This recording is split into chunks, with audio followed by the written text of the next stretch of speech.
a parlé du bilan. Le bilan, c'est une photo. Il vous montre où vous en êtes à un moment précis, ce que vous possédez, ce que vous devez, ce qui appartient au propriétaire. L'état des résultats, lui, c'est le film. Il raconte ce qui s'est passé sur une période, un trimestre, une année. Il vous montre comment votre entreprise a performé ce qu'elle vaut à un instant donné. Concrètement, il répond à une question simple. Est-ce que l'entreprise a généré plus de valeur qu'elle n'en a consommé?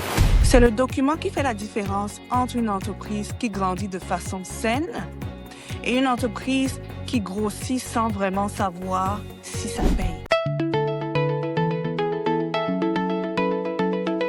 Pensez à un entonnoir.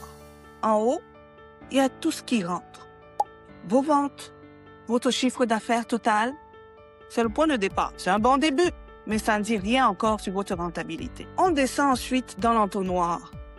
On soustrait d'abord les coûts variables, ce que vous dépensez directement relié à vos activités de vente. Donc, tout ce que vous dépensez pour livrer votre produit ou votre service aux clients. Il s'agit des matières premières, la sous-traitance, la main-d'œuvre directe.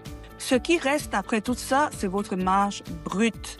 C'est le premier filtre. Ensuite, on continue dans notre entonnoir. On enlève les frais fixes. Le loyer, les salaires de gestion, le marketing, les assurances, tout ce qui tourne, que vous vendiez ou non. Ce qui sort après ça au bas de l'entonnoir, c'est votre profit net, le résultat réel, une fois que tout a été payé. La logique est simple, c'est des mathématiques.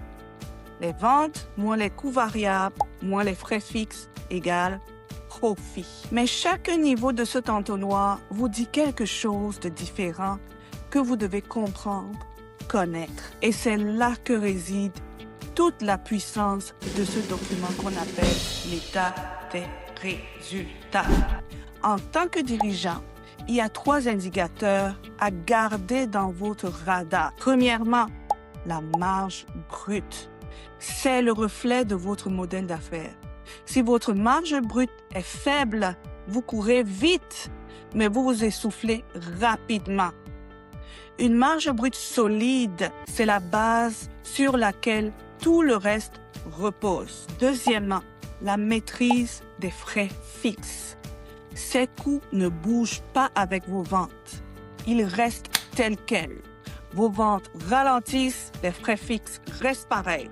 Vos ventes montent, les frais fixes continuent de rester pareils. Donc, si vos ventes descendent, là, les frais fixes, ça commence à être dangereux. Il faut les contrôler.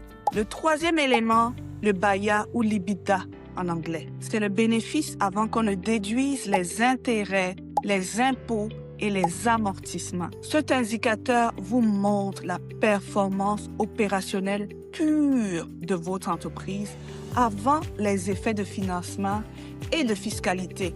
C'est souvent ce chiffre-là que regardent les banquiers et les investisseurs en premier. 2 entreprises avec le même profit net peuvent avoir des BAYA très différents et donc des profils de risque très différents. L'état de résultat vous dit si vous avez fait du profit. Il ne vous dit pas si vous avez du cash. C'est la confusion la plus fréquente et j'en ai déjà parlé dans mes précédentes capsules. Et malheureusement, c'est aussi la confusion la plus coûteuse. Une vente comptabilisée n'est pas une vente encaissée. Allez regarder mes précédentes capsules, celle sur la visibilité financière et celle sur le cash flow. Un autre exemple entre la rentabilité et la liquidité. Les charges qui ont été amorties au courant de cette année ne correspondent pas nécessairement à des dépenses qui ont été faites au courant de cette année. Le profit comptable et les liquidités réelles, ce sont 2 choses complètement distinctes.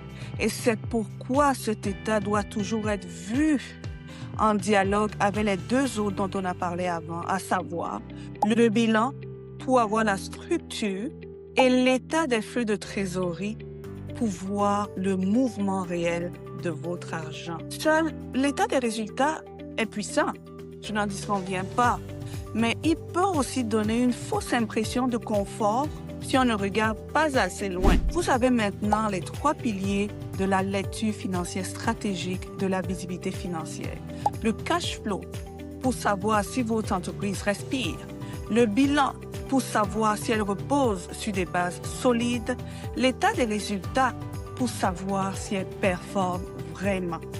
Ces 3 documents, lus ensemble, donnent une vision complète. Pas une vision comptable, mais une vision de dirigeant. C'est exactement ce que je vous accompagne à développer chez SEMA Stratégie. Cette vision de dirigeant pour devenir un meilleur décideur. Parce que comprendre vos chiffres, ce n'est pas un luxe réservé aux grandes entreprises. Au contraire, c'est le fondement de chaque bonne décision que vous prendrez. Alors, d'ici là, je vous demande de continuer à vous occuper de votre PME, de continuer à vous occuper de vous et on se voit à la prochaine capsule. Au revoir.